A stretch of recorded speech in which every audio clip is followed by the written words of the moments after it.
Here's a nerdy design question for you. Let me know if you want to take this one on. Amu asks, can you explain to us why you started with grayscale shading and then how you started introducing the colors? So for those of you that just tuned in, he started with that. Yep. And then now this is already coming to life. It almost looks like energy is kind of popping off the frame here. We're seeing the lighting take effect. And now it's really starting to feel more real and substantive.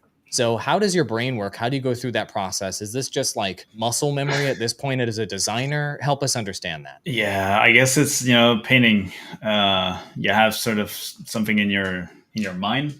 I guess you sort of know what to. At least I sort of know what to do. I need to.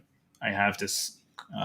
When I'm sort of like drawing this, I sort of know like, okay, I can do this, and I can let the light come from here, and I can do a certain expression or whatever, and then basically, I think yeah, okay. I first darken the background a little bit so that I can put in some flat colors basically, and then I can work on that. Basically, like how you do oil painting as well, where you start with a sketch and then a base painting, and then you start overlaying colors. So you like layer over layer over layer, and then you sort of build up your values, and eventually you can start placing highlights, and then you're done. Sounds way easier than than it is, but yeah, that's It sounds to me like it's practice, basically. oh Like yeah. kind of like if you're talking to a master carpenter and you're like, well, how do you decide, he's building a table to do the legs first and then to connect the joints and then to smooth the top? Like, what is it that got you to do that? And he's like, I don't know, man. I've made like 500 tables and that's just the most efficient way to do it. And that's the logical way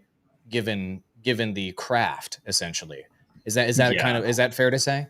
I think this is very much a craft. Yeah, yeah. I think that's a good comparison.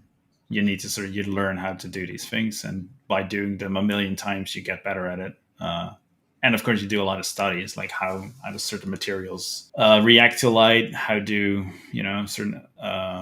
Yeah, I don't know. It's like I'm saying, like you're saying, you're just doing it so many times, and then at some point, you just know how to do it. I guess.